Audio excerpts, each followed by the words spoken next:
When President Obama honored our Afghanistan war dead by taking part in a military ritual at Dover Air Force Base yesterday, it was easily predictable that a Republican would criticize him for it. And in our fourth story on the countdown, the former vice president's pet attack dog, his daughter Liz Cheney, has now done just that.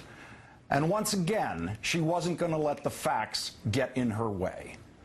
On the John Gibson radio show yesterday, Ms. Cheney was rehashing her father's fact-free critique of President Obama's handling of the war in Afghanistan. Then Mr. Gibson asked her about the president's appearance at Dover Air Force Base.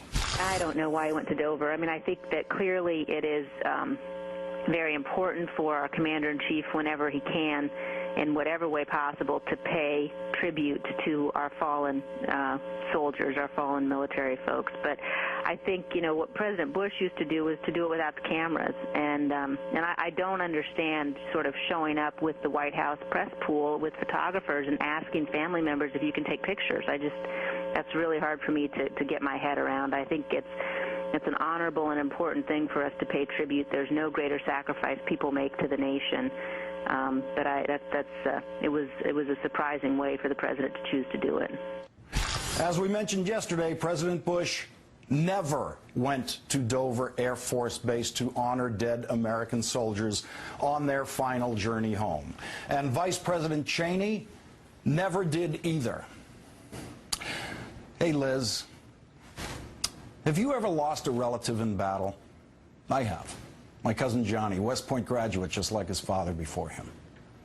I wish the president or the vice president had met his casket on the way home. You know what never means, Liz? It means zero.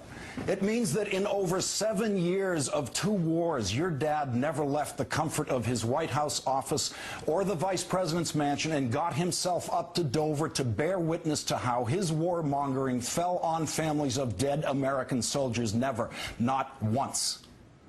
Liz, don't let your dad do this to you. Don't let him parade you onto the stage to defend the indefensible.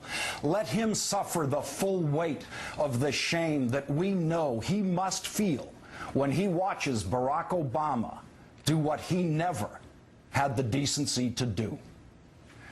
President Bush did meet with grieving military families in private, and he went to military hospitals to visit the wounded. As for Ms. Cheney's reference to cameras, the policy of banning media coverage of coffins continued unaltered throughout the Bush administration. Thus, even families that wanted media coverage of their loved one's ceremony were not given any choice in the matter. Furthermore, President Obama did not make any special requests to any of yesterday's 18 families, as Ms. Cheney implies. I mean, lies.